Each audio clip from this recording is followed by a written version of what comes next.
All right, Zach. Well, hey, I just wanted to thank you for coming over here and joining me on Turning Tables. This is really the first episode. I did have one episode before with my co-founder, but this is really the first episode with another restaurant technology leader. So you're number one, and I'm excited to have you. And a little bit of your background. You're the CEO and founder of Thanx, which is a leading loyalty technology provider for restaurants. And you and I had the pleasure of meeting you, I think in person first in San Francisco. I still remember driving up, or I guess Ubering over to that cool little cafe. All cafes in San Francisco are cool, but that one was cool, particularly cool. And we got introduced by a mutual connection, Josh Ben, who's also very active in the restaurant M&A space. And so I really appreciate this intro he gave us, and we've been able to stay connected for a while, and we're working on our up and go Thanx integration, which is really exciting. But yeah, I want to just learn a little bit more about you and about Thanx. And before we really get there, I think just your background is really interesting. So I'd love to know in just a couple of minutes, what was Zach like before Thanx? What was the pre-Thanx Zach? Yeah, I That remember pre that pre that beginning. coffee well, and I've enjoyed getting to know you and build in parallel. Um, let's see. Let me start there. Um, I I really can point to the very specific people who I blame for the rest of my career being in restaurant technology. I remember I was working at Bain and Company, and I was working on semiconductor M&A.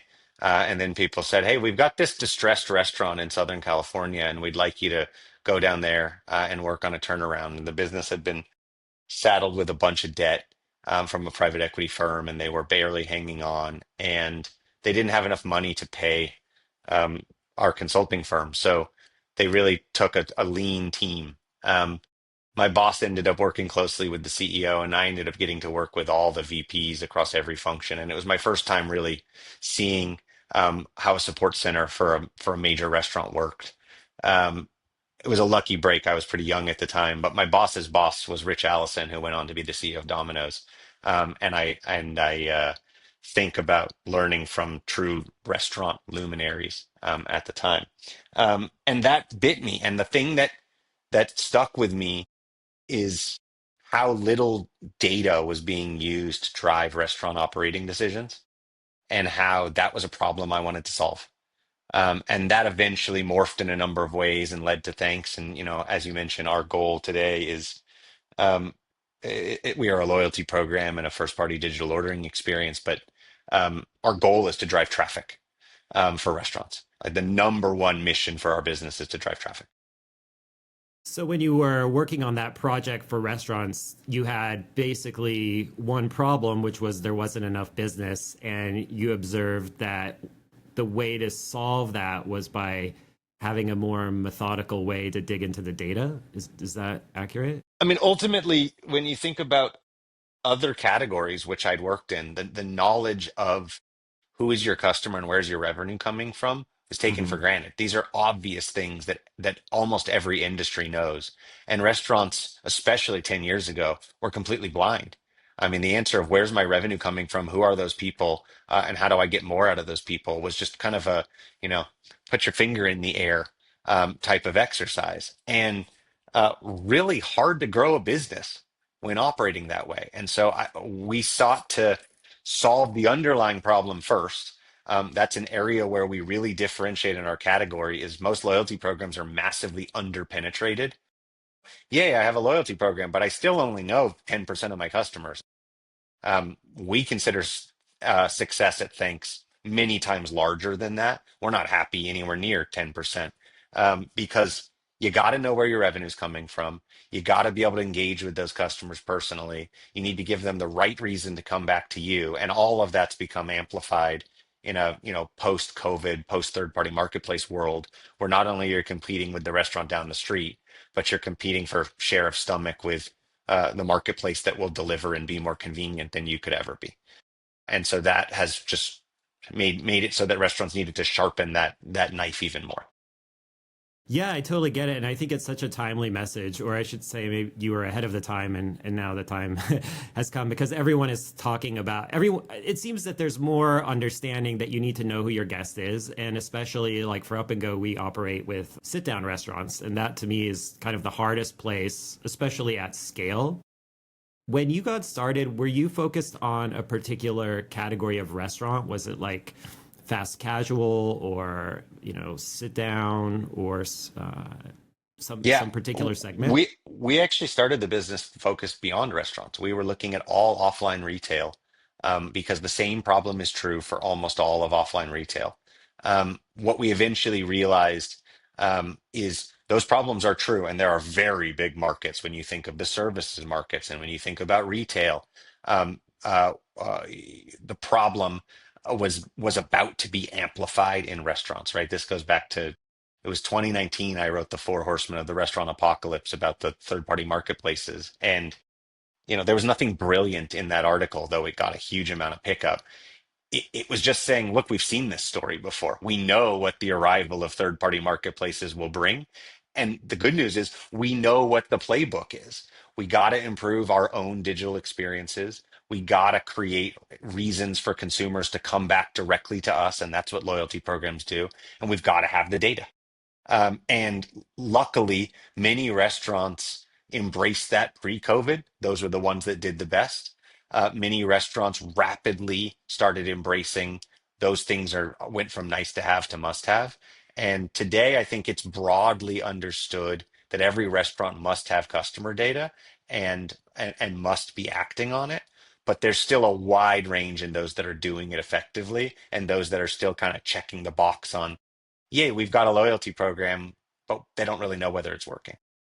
Yeah. So it's not just having the program, but you have to have all the metrics around it and know if it's working. Yeah, I mean, one of the things I often talk about is it was years that loyalty programs patted themselves on the back for how many people signed up and do your loyalty members spend more than your non-loyalty members? And that's always been a head scratcher to me because I think those are doing a massive disservice to restaurants. Those numbers are not correlated in any way to driving same-store sales and traffic. Of course, your loyalty members spend more than your non-loyalty members. That's why they join the loyalty program. And so the question really is incrementality. Are you changing the behavior? We look at things like, are you activating guests faster? So from first purchase to third purchase. Once you have them active, are you retaining them better or worse than you did 6 months ago? Are you driving more of your revenue through first party channels where you actually know who that customer is? Or as a percentage overall revenue, are you seeing more growth from third party where you're at risk of not knowing who those people are? Those are metrics that do really align to same-store sales growth. We know that if a business improves any of the ones I just mentioned, within the next 3 to 12 months, they're going to see same-store sales move in the right direction. Um, I like leading indicators. I like actionable metrics, not, what I would consider vanity metrics. Yeah, that's a lot of really intellectual stats you have there. I didn't realize you could dive quite so deep into everything. So you said that just looking at the number of signups and looking at how much they spend is not really that insightful. It's more about these other details around them. So, like, let's say you're a restaurant, and you're just getting started on loyalty, and you were in that situation where you were only looking at signups and, how much people were spending. What is like the first thing you would tell someone to kind of orient them towards what they should be looking at? Maybe in telling someone that is not as sophisticated with loyalty just quite yet. Yeah, I um, I think it boils down to um, two starting points. Um, First of all, loyalty to me is the program is part of that, but one of my mentors who I'm very grateful to have met and who sits on our board, Greg Creed, former CEO of Taco Bell, he wrote Red Marketing, and Red stands for relevance, ease of use, and distinctiveness. And those are elements of a successful marketing strategy.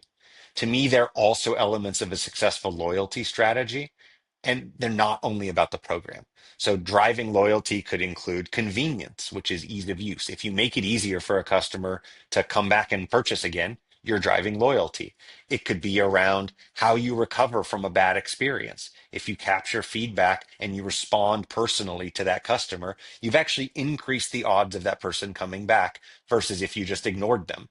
Those are all part of loyalty to me. And the rewards, the points, that's also there. That matters too. But it's one of the tools. And it's for that reason that we think loyalty is a business outcome, not a program. But the way to measure all of that in aggregate, then, in my mind, starts with, do you have known guests? Do you have first party data about your customers, or are they unknown? That's a binary question. You either own your guest or you don't know who they are. Right. And then the second piece is, when that person comes in and makes a purchase, how good are you at getting them to come back again? Because a third time purchaser is not three times more valuable. They tend to be 10 to 15 times more valuable than a one time purchaser, just on lifetime value. So getting someone to that third purchase, now it's not a one time purchase, it's not a two time purchase. You're creating a pattern. That pattern is worth a lot of money for your business. How are you doing that with your customers in the program? That is job number one for loyalty as a business outcome in my mind. I think you said you have a really interesting insight there, which is that just somehow just getting the person back a second time is not necessarily that valuable. But once you get them back a third time, that means they're hooked. Yep. Did I hear you right? That's exactly right. And I think when we think about the what can drive loyalty, I know you told me before this not to promote you guys, but the truth of the matter is ease of use and convenience is a driver of loyalty. And a table service environment, being able to have a wonderful experience and get up and go quickly, uh, is a driver of loyalty. Mm-hmm. And so to me, that's all part of the same story of delight customers and make their life easier, more relevant, and more distinctive to your brand. Your odds of getting that second, third purchase will go up significantly. Yeah, I think you actually just said another really interesting insight to me, which is that when I think about loyalty, I think about I'm getting a deal. I'm getting a free appetizer or a discount or something like that. But providing a benefit to a restaurant goer is not just something for free. It's also some aspect of the experience. So that convenience of when the guest wants to leave, they can leave. That's basically giving them something, right? Like that's not different from giving someone a free dessert, giving them that freedom to go. That's actually, I know I didn't want to talk too much about Up and Go, but I do recall at one point I went and I found like 2 weeks worth of people, email addresses of 2 weeks worth of people who paid with Up and Go. And I sent out this survey and I asked them, hey, does, having Up and Go as a pay at table solution make you more likely to come back to this restaurant? And the number was like, I want to say that a number I remember was like 86% said yes. And so I think it's just kind of funny because when you are a business, you're a restaurant, you're selling someone something, it's time for them to pay you and they're leaving. You're not really thinking about that next visit, but how smooth you even let them pay is going to be a driver in, whether they come back. 100%. And it is similar. So that falls in convenience. People often think, oh, well, you're a loyalty guy, so you must be touting your loyalty program all the time. And I often tell people, if you're trying to move that activation rate, that first to third purchase, the brilliance of that metric is that that's not a marketing metric. It's not a loyalty metric. It's a whole company metric. Marketing and operations have to get together. They got to shake hands and they got to say, what are we doing to get someone to come back a third time in the next 60, 90, 120 days? And neither of them can do it on their own. Operations can deliver a great experience and must, because if you don't, they're not coming back. But that person walks off and now they're inundated with all these other places they can eat. Marketing has to remain, you stay top of mind. The two of them are dependent on each other. Those are the types of business metrics to me that define greatness. And in fact, when we look at our customer base, we're often fairly able to predict where their same store sales will come on that metric alone. Wow, that's really insightful. So that makes me wonder with your loyalty with okay, if you think about all the restaurants that are rolling out thanks for loyalty, are there some percentage of them that aren't even offering a free this or a free that and it's really just more about the measurement? Yeah, I mean, the challenging part is there is an exchange of value that is expected from the consumer. A consumer is identifying themselves and giving you an asset. You know that old saying about social media, right? If the product's free, you're the product. Yeah, yeah, And yeah. so Especially consumers are today, so aware of relevant. that, Yeah. Hmm. right? Like they get it. And they know that they're giving you, the restaurant, something that's valuable. Done right, that thing they're giving you is beneficial to them too. And so they're expecting that. So one way that that's beneficial is to give them points, give them rewards, make it worth their while. And now they understand the exchange. And that's why I believe that explicit loyalty programs are really important because it makes the exchange of value transparent to the consumer. However, I think that program loyalty programs that are exclusively that type of exchange of value are often leaving something on the table because they're not leaning into the ease of use piece.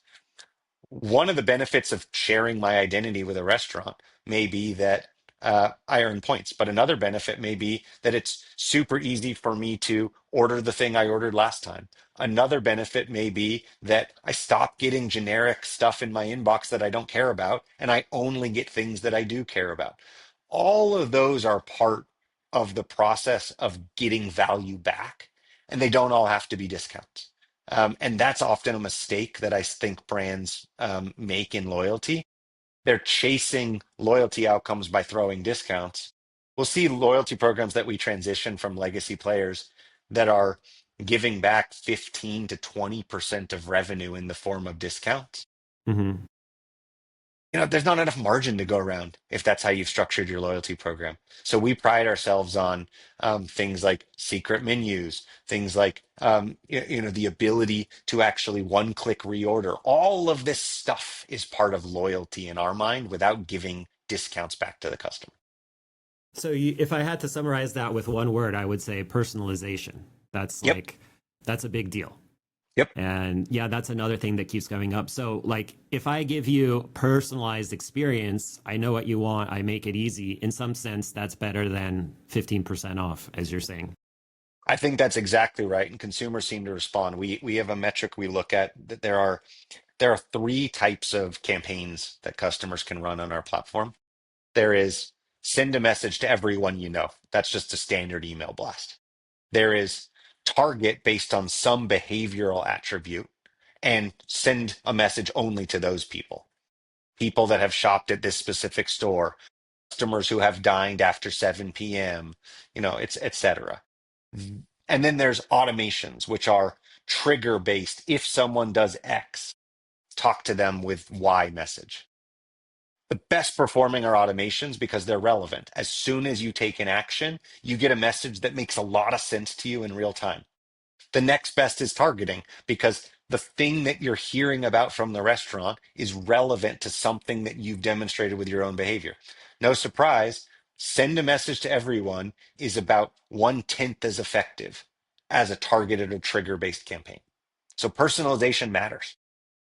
Yeah, that makes a lot of sense. And so, for that option, I mean, how much of that can a platform like Thanks do automatically versus requiring labor, like some dedicated person at the restaurant to do that work? Because it seems like a lot of work to give that level of personalization, right?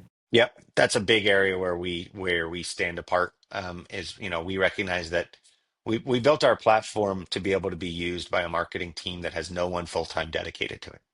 That doesn't mean zero. You can't spend no energy. Maybe in the not so distant future with AI tools, our agents will just do it for you, and you can have a marketing team of zero, and you can spend all of your energy focusing on operations, and even your marketers can be focused on menu creation and all that stuff. We're not there today.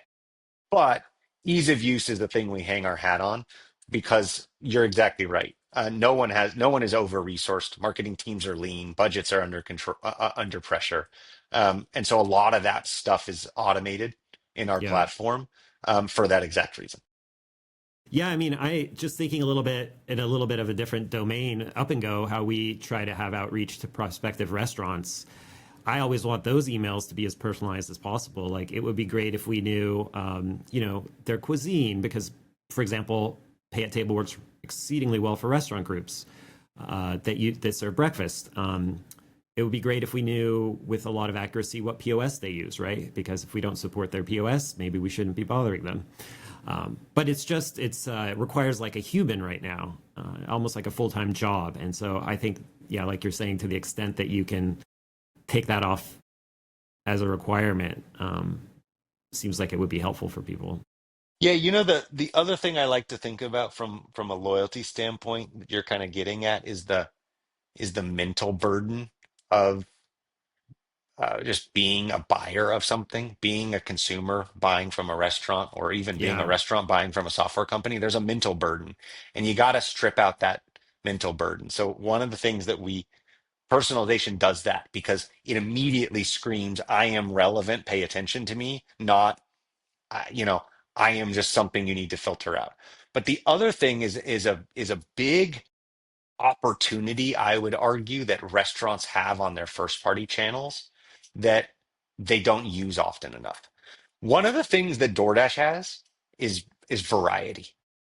DoorDash takes Cheesecake Factory's variety and amplifies it by 7 million, right? It's like infinite variety on DoorDash.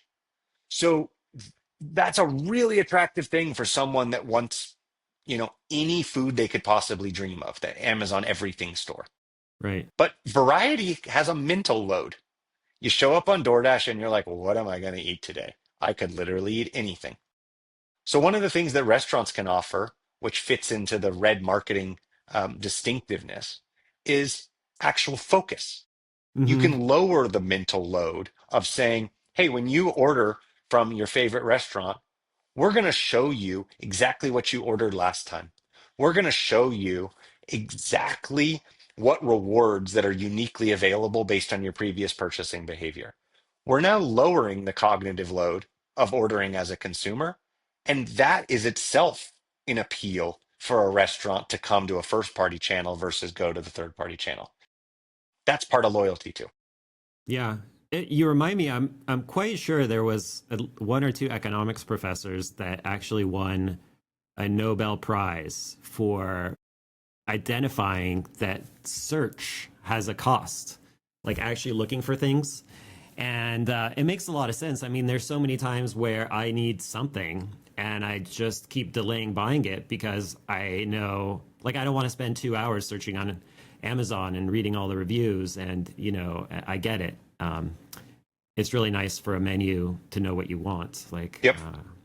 I mean, I'm a Yep. So one of the vegetarian, so I one like of to the see vegetarian manifestation. options. Oh, say that again. Sorry, Charles. Like, I'm a vegetarian, right? So, which I probably shouldn't admit in this industry, but it's really nice if like I could just easily see all the vegetarian options. So I'll give you an example of the way we think about that. We think uh, email is a critical tool for restaurants, but overplayed by most restaurants. And they're doing it because it's the only tool they think of for marketing. And the point is actually there's lots of other places where you can personalize the experience. You can personalize the experience on the devices in a restaurant. So on the guest facing display, on the kiosk, at the pay at table, right? Those are all places where you can have a personal interaction with a customer. As an example, showing a customer not some heavy handed upsell. Please buy this thing, but instead say, did you know you're 12 points away from the next reward? Has a high likelihood of people spending more money because it's a soft sell. So personalizing the experience in any of those touch points can drive lift. Similarly, one of the places that we think brands have way underutilized are their first party ordering channels. So in our apps, a vegetarian segment of customer that you would be in could have a completely different homepage screen with different LTOs promoted to them and different offers directly in the app than someone who's not a vegetarian. And now you end up with the actual digital experience is personalized to the person, not just spamming them with emails that, yes, they're more personalized, but they still drown in a sea of email. Yeah, like I'd love to log in to place my order and see Taraj's menu, and it has all the things that I. Exactly. Yeah, yeah, it's like personalized medicine, but for food. That we have customers that are regularly doing that now. And then you start thinking of really exciting things like as a brand is trying to push a new store opening, you can show the homepage of their app promoting that new store to people that are known to be in the area. If a customer has previously purchased spicy modifiers, added jalapenos, you can actually show them an LTO that feels very relevant to them, even though it's not relevant to other people. And the list goes on of ways that you can use data to increase engagement without um, just having to test your way, which is a lot of work, honestly. Yeah, you know what? You're kind of sparking the creative side of my brain because what you're saying reminds me of how, like, if let's say that I go to my web browser and I go to youtube.com and you do the same, we're going to see a totally different set of videos, right? In a sense, that's the menu. And so it makes me think, like, wouldn't it be cool if you went to a restaurant's website and it was just like YouTube, and instead of the videos, you were seeing like dishes, right? So you just get there and you instant. I feel like the homepage of a restaurant should almost be their ordering page, right? You just see all the personalized stuff. Hey, this is Zach. This is what you want, and you would just go click, click, click, and then it would say, hey, you get extra points for this next click, and there you go. That Um, is the reality we have now made possible for many restaurants, and we're seeing innovations that we didn't even anticipate when we built this functionality. The tour of the menu idea, as an example, like yeah. literally showing a homepage on, hey, we know that you have tried X and Y. Okay, here's the next thing on your journey through our menu. That feels super personal because you're like, oh, yeah. I did try that thing. Okay, I'm ready for the next thing, right? Like it's a relevant suggestion to me. Or the look, you've been here 7 times. You never change your order. We're going to stop defaulting you to the first category that has no relevance for you because by this point we know exactly what you're going to order. Let me ask you this, because you talk about third party delivery. Is there a way to know? I mean, I don't know what kind of data you get from the DoorDashes of the world. If you're a sophisticated enough restaurant operator, would they tell you this is like, obviously you probably get the person's email right in their order. Is there a way to take that data, let's say from your DoorDash orders, combine it with your Thanx data and have a complete picture, or is the industry not there yet? It's not only is the industry not there, the four horsemen of the restaurant apocalypse has condensed down to two horsemen, and those horsemen know that they have a lot of power. And so they do not share that data. If you're McDonald's, you can get that data from DoorDash, and they do, and they negotiate that. But you can count on one or maybe two hands the number of restaurants that can successfully pull that data out of the marketplaces. And so the rest are flying blind. And that's terrifying to me in a world where marketplaces are building up ad businesses because to me, restaurants don't have a choice. They must participate on marketplaces. There are some portions of customers who absolutely will order primarily through the marketplace, and you got to be there. The question is, we could all agree it's not 100%. That's the ghost kitchen model, and it didn't work. We can all agree it's not 0%. And the really hard, squint and sharpen your pencil is what's the correct percent for every business. It's obviously a little bit different in limited service versus full service, but it's not zero and it's not 100 in either category. Yeah. Well, I see that those two horsemen may not may not give you that data on a silver platter, but don't you sort of get it by necessity because obviously you know the order because you have to prepare it. So do they put like the email? What's the missing piece to connect it? They don't give you like the email address, for No example, of email, that no person. phone number, No email, no phone number, but it will have a and name. no full name. So it'll just say Zach, for example. Yeah, or Mm, sometimes it actually prints on the ticket the driver that's there to pick it up. interesting. Yeah, I have this. So one of my standing orders on DoorDash is I get rice, two sides from Pollo Loco, the pinto beans and the rice, and I get four of the salsa frescas and one of the avocado. And I just imagine that there's like these people working El Pollo Loco that every day, every weekday around noon or 2 or 3 weekdays, they see they're like, this that guy again that's ordering, the pinto beans and rice, and they're probably wondering like, who the hell is this guy, like who's on the receiving end of this, and I guess well, I have a distinctive name, Taraj, but other than that, at an institutional level, they're just not able to like make that connection. Yeah, that's right. And by the way, you're hitting on something that I think is really interesting.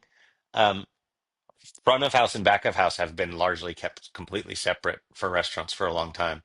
I actually believe that we're entering an era where there may be some merging. And I do start asking questions like, what would happen back of house at a restaurant?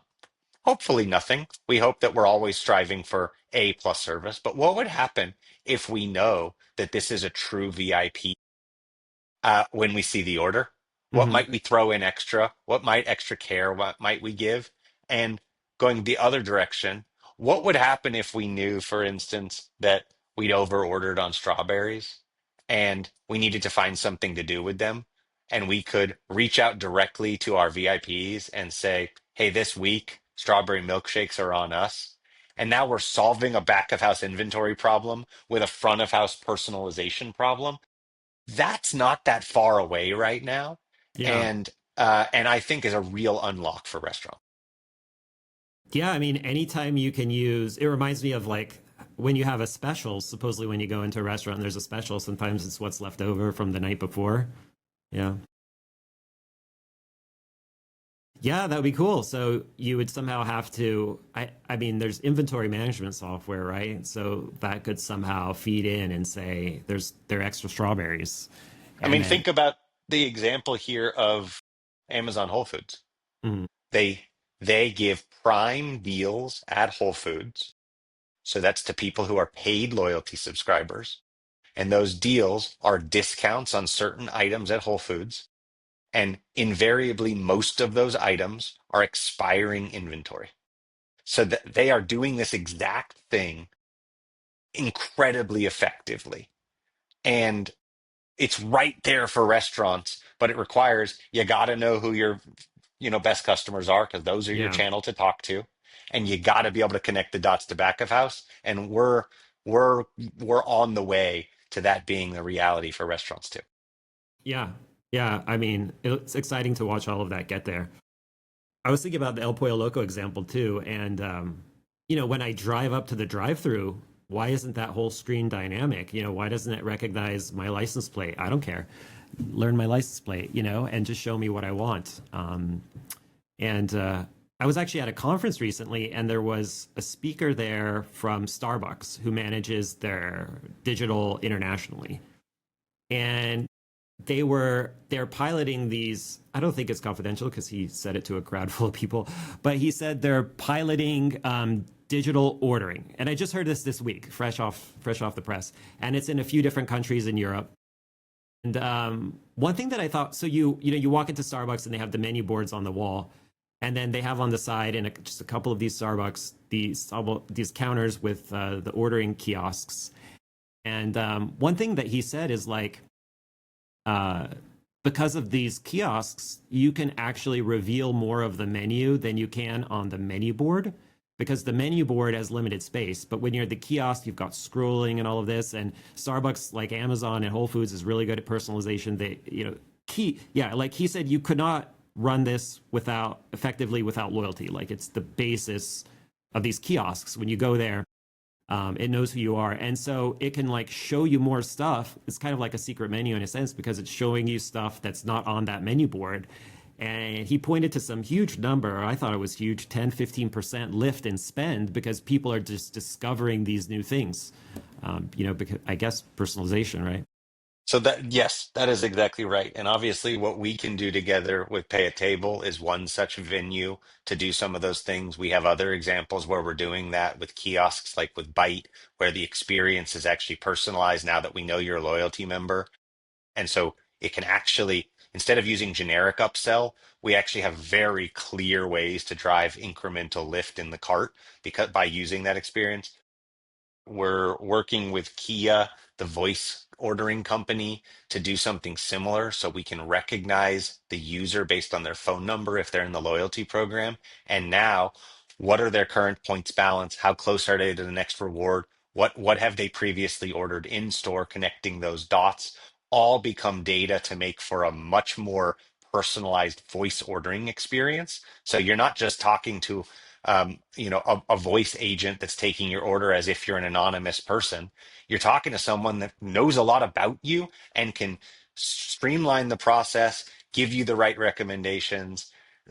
That's all. That's not future. That's all stuff happening or coming right now that I'm really excited about. Yeah, that is pretty exciting. Let me ask you this. As I think about it, I do see one challenge, and I wonder how you think about this. Let's say this could happen both with online ordering and it could happen definitely at the table. So let's say online ordering, I'm ordering for myself and my significant other, let's say. So I've got this mixed bag of things. And also at a table, like I might see, maybe I'm the person who got the credit for that particular visit, but you and I were having lunch together. So how does it, and maybe you can't, like, let's say you ordered, you get I don't know, you get a burger, right? And I'm having a pasta. Does it start to think, how do you prevent the system from thinking that I suddenly like, hamburgers? Yeah. Yeah. The answer to that question is a pretty complex data science question. But the answer is there's no silver bullet. It's a combination of things. And so stripping out outliers when you have enough data to suggest that outlier may not be predictive of their behavior. If we have enough data about Taraj at El Pollo Loco that one time meat is ordered, it's not going to change our understanding that you're a vegetarian. That's one. Sometimes confirming with the customer what you understand about them. So often people are nervous about it, but actually confirming, hey, click here to confirm that you are XYZ, that this is your preferred store, that this is your dining preference. Those are actually good things for the customer because it allows them to clarify the data and make sure that what they're receiving is correct. Um, but then ultimately, um, the other thing is people who regularly order together, it's actually beneficial to treat their profile as a hybrid profile. And so kids are the obvious example. Um, you don't want to strip out the knowledge about kids. You actually want to use it to understand that that's mom or dad and always brings kids to personalize the message to that person. So sometimes it's actually valuable to have that kind of hodgepodge data. Hmm. Sometimes you actually want to be looking for outliers and stripping it out, and there's not a single rule to follow there. Yeah, that is interesting, right? Because if you collectively order for kids, obviously your 4-year-olds aren't logging into DoorDash or calling in. That becomes part of the profile. And I guess maybe in a sense, that's another value of these quote unquote kids meals is you sort of self-identify into what you're. Yep, that's one. I mean, there are similar versions with uh, if the let's say the boss always takes out his or her team, and it's always a group order and it's always paid for by the boss. That's actually becoming part of that person's purchasing identity as well, and you want to be able to target on that as opposed to strip out the fact that that person's always buying with the team. Yeah, there's a lot of data science there. That's for sure. So, well, let's I think we were touching on a little bit of the amount of labor that's required to manage some of these programs. And that of course takes my mind to AI.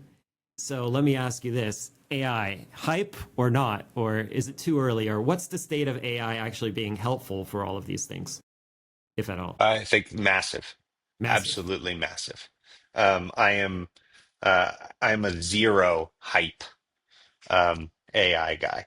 I think when I look at what restaurant, I'll speak specifically to our business. When I look at what restaurants want to do and what they're actually doing when it comes to marketing, Hmm. um, we've made massive strides in stripping out friction that prevents restaurants from doing smart marketing.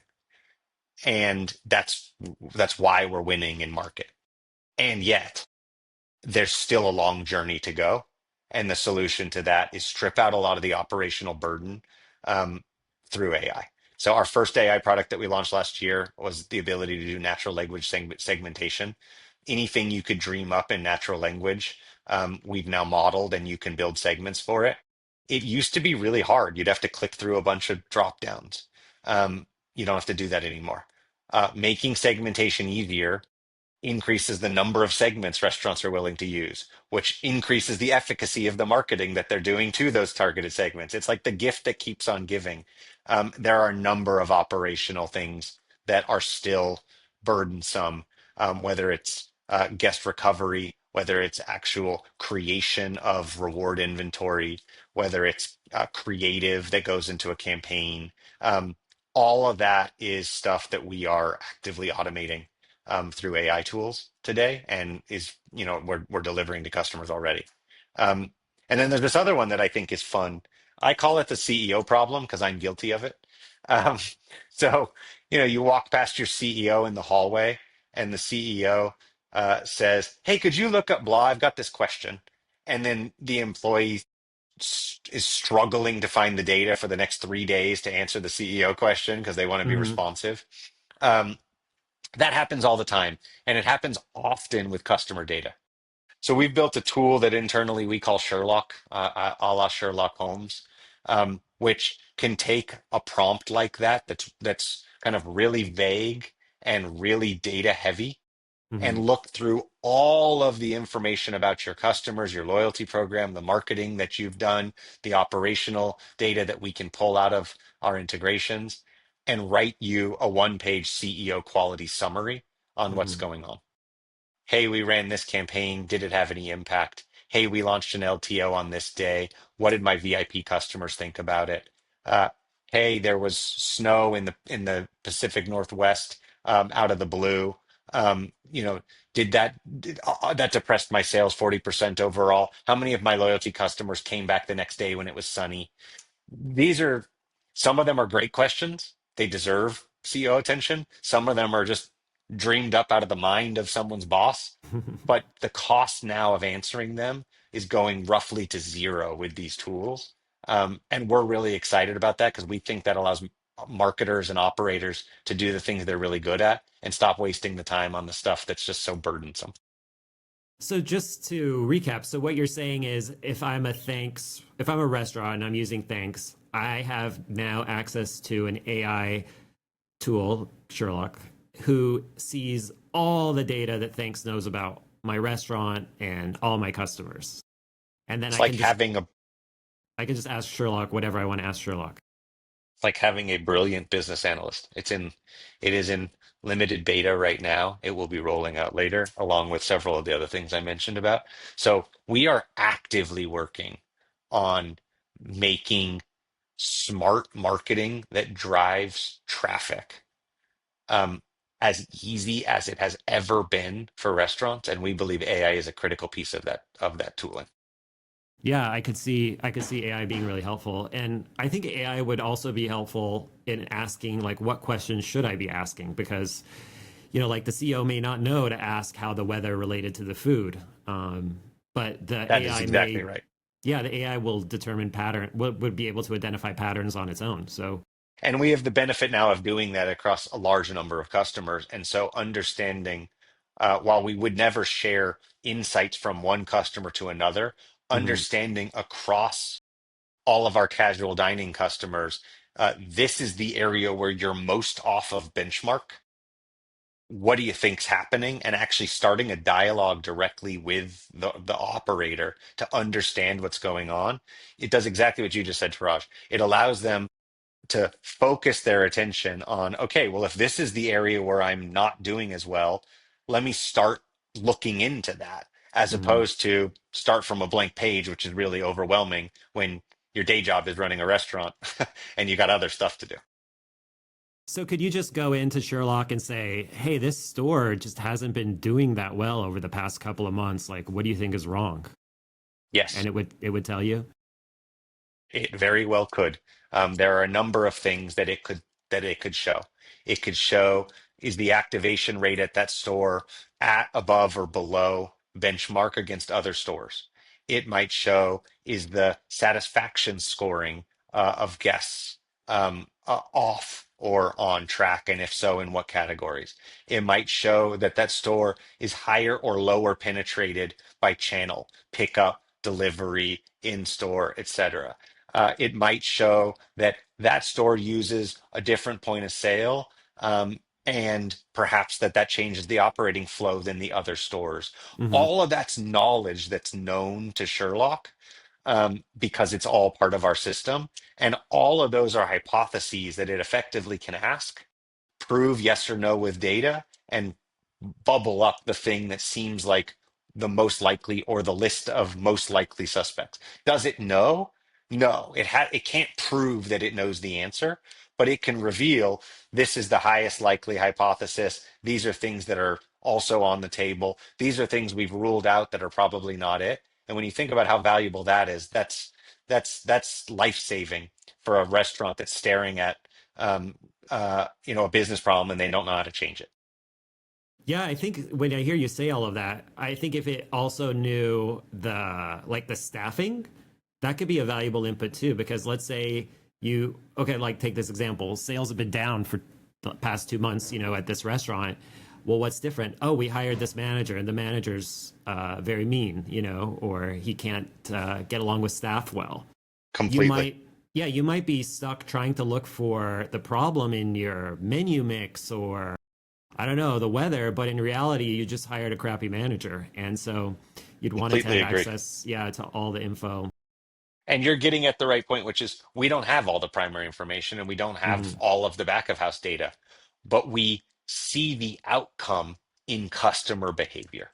And so I would argue that if your staffing is wrong, you're understaffed, or your GM is problematic, you will see that in the repeat purchasing rate of your customers. They will vote with their dollars and choose to not come back. And so what does it look like when when a location has staffing problems?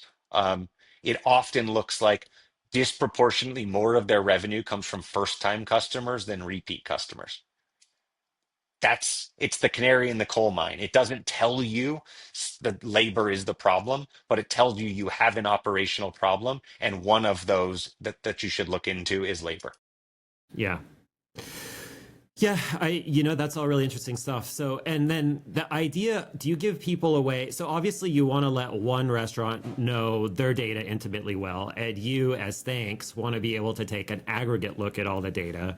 And you don't want to let restaurant A know about restaurant B, but do you give restaurant A tools to compare their performance to like restaurants in aggregate so they Yeah, can we do benchmark themselves? benchmarking.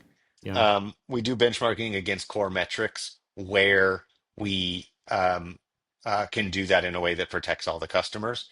And so it's generally grouped by category, and sometimes by region. But I think the goal here is give people indications of how they're performing. And often the best, by the way, is to look within your own brand across locations.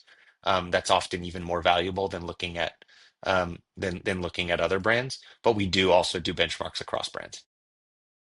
We have a feature in Up and Go we've had for a couple of years now where when you check out, we ask you to rate your experience. So you can rate 1 to 5 stars, food service, atmosphere, payment experience. And we just had and we give those averages to the restaurant. And we just recently had one of our newer brands ask us, hey, what can I compare this to something? And it was actually the first time someone asked. So we just looked, okay, over across the same period, these are the numbers we saw. Food was 4.81, right? Like that's not sharing any private information, but then they can go and see, hey, if our food is 4.72, we've got some work to do on food. So I think that is really valuable. I mean, there are times where that benchmark is valuable, and there are times where it's just obviously like an internal problem. I agree. And I think that's why comparing within locations within one brand and comparing across like brands, they're both relevant data points, because not one of those is not better than the other. there's a bunch of factors that we can't control for. There are geographic factors. There are brand specific factors. Um, the more you have, the more well-rounded picture you can offer to a customer. But what you're describing makes a lot of sense to me. Like staring at a 4.81 with no context is really hard to figure out what it means. So that makes a lot of sense to me. Yeah. Can the AI, can Sherlock give you recommendations on adjusting your menu? Like, can it Sherlock say, hey, get rid of this thing, no one likes it, or something Not like yet. that? We're trying Not to yet. stay in our lane a little bit. Yes. And so today we've put constraints. We try to keep Sherlock in the box where Sherlock knows what Sherlock's doing. Yeah. But in the future, all of that's on the table. I think, yeah, I really, that stay within your, did you say lane or Yeah. constraints? Yeah, that's an interesting example because one of our investors, he used to be a board member at Wagamama, and he has this story. When you know someone well and you're on lots of calls with them, you hear the same story many times, right? Because it's new to all the other people. But he's like, yeah, we had this chef that or this GM, I think it was GM, I don't know, that at 11:30 would walk into the kitchen and tell the chef, hey, fire up 38 chicken katsu. And the chef would go, what are you talking about? This whole place is empty. Why do I need 38 chicken katsu? And the GM was like, just shut up and do it, basically. And then so he would do it. And next thing you know, clock strikes 12 and all these people come in and you get 38 chicken katsu orders. Like, voila, you have them fresh and ready right on time. And he's like, you should do that. And I always kind of struggle with that because it's not, I don't think it's staying in our lane. I mean, it's a great idea, right? But we're pay at the table and we get some insights from guests. And, should we be telling the kitchen what to cook? I mean, I think I don't want to poo poo his idea, but I think that is definitely a challenge as a CEO like yourself or myself is like, when do you say no to a good idea, right? Yep. I think it's very hard and truthfully very hard in restaurant technology Mm-hmm. because restaurants want to pay the least as possible for technology. Oh, yeah. And that is not a dynamic that exists in most other categories. Um, much of what's priced in restaurants from a technology standpoint is not based on outcomes. It's based on number of locations or some other thing. And I actually think restaurants would be better served and get more of what they want if they tied pricing to outcomes. But most restaurants are resistant to it. And so the result of that is, I think technology companies have to be really disciplined about what they build because innovation does not always come with additional revenue, as an example. And that's not good for the technology company. It's also not good for the restaurant if their vendors are unable to cover their costs. And so I think it's a hard challenge you're describing. It's one that we all struggle through. And it does require a lot of discipline. Yeah, I mean, that's one of the things we get a lot is we talk to, let's say, a sales prospect and they ask for, a new feature or a new capability. And, sometimes we think it makes sense, sometimes we don't. But it could be that to provide them with this feature costs $50,000 of software development, right?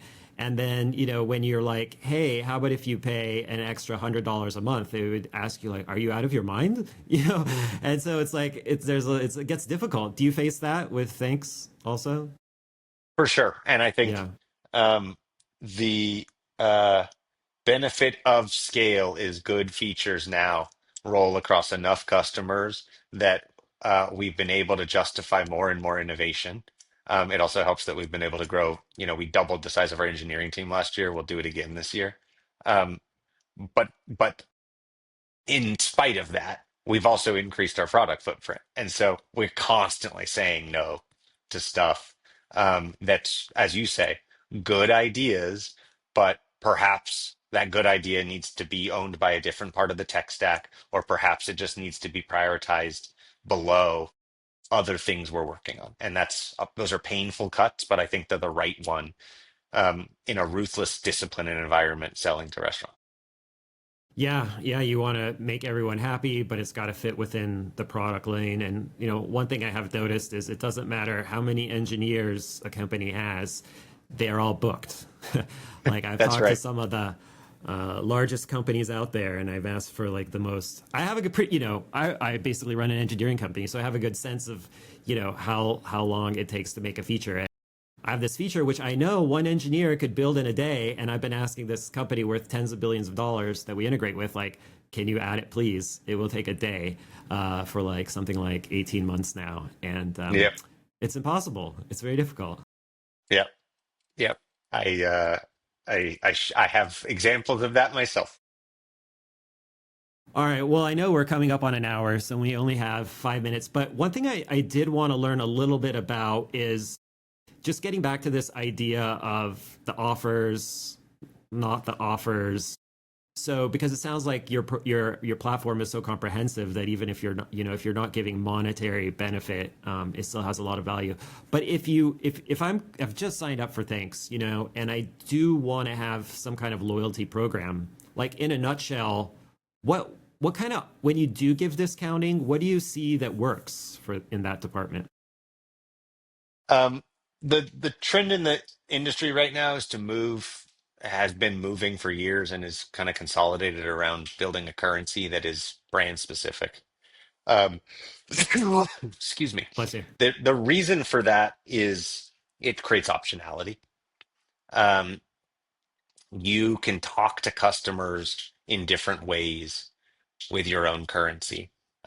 You don't have to have a single, you know, buy, spend $100, get $5 off, which treats every customer the same. And the problem with that is some of your customers, um, that's too easy and they'll earn discounts all the time. And some of your customers, it feels really far away and they just don't even bother participating.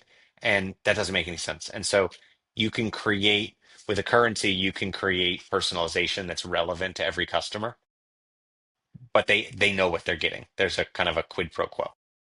The I'd say the trend overall in the industry has been towards um, less rewarding, quote unquote, core loyalty programs and more of your loyalty budget going to focusing on VIPs or higher spenders with unique incentives. And that checks out. That is how every other industry's loyalty programs have evolved. Restaurants tend to be behind in most categories, but when we catch up, we really catch up. Uh, and that's what we're seeing.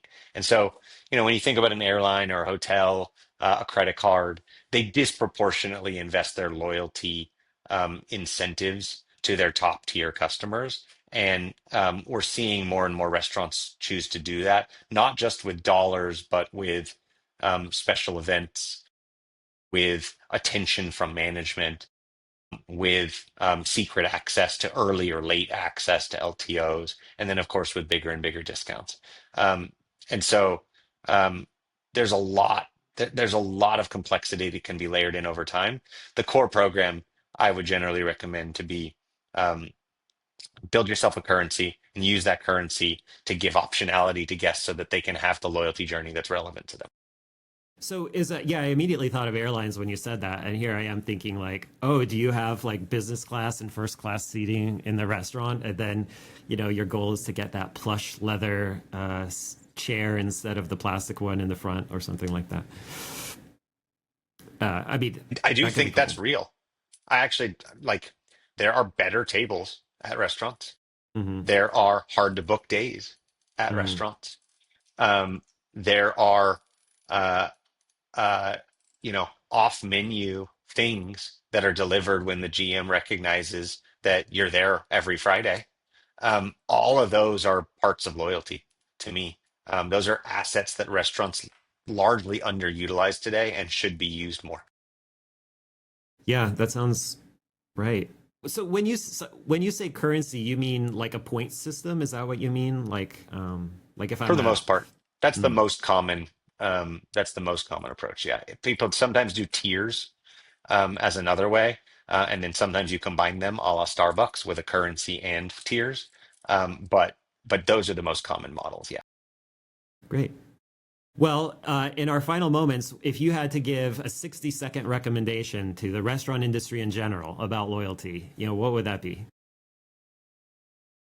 Loyalty programs are the way to know where your guests are who's spending money and drive uh, traffic. And any loyalty program that's not doing that um, is not worth its salt. Uh, I think it's not a nice to have anymore to have a loyalty program. I think it's a must have. But just because uh, you have one doesn't mean it's working. And that's true for some of our customers as much as it's true for the industry. I'm not saying we are unique, um, but we have to strive to relentlessly focus on helping restaurants drive traffic because that's what's making it so hard to be a restaurant today. And they have the tools through first party ordering, through loyalty, through technology to drive traffic. Um, there are examples of restaurants succeeding all over the industry with double digit comps that are up. They're doing things to drive loyalty. The program is part of that, but the initiative to drive loyalty is bigger than that, and that's what I hope restaurants remember. Yeah, thanks, Zach. Yeah, I mean, you are definitely an oracle of knowledge when it comes to loyalty. And I'm very pleasantly surprised because, when I talk to CEOs, sometimes I talk to CEOs that really don't know their product and they're all just focused on raising money and raising hype. But you're a true brother in arms because you are a knowledge base of exactly what you're doing, and I have a great respect for that. And if Thanks, this Tarosh. pod, yeah, a pleasure. And if this pod, if we had another hour, I would still have a bunch of questions for you.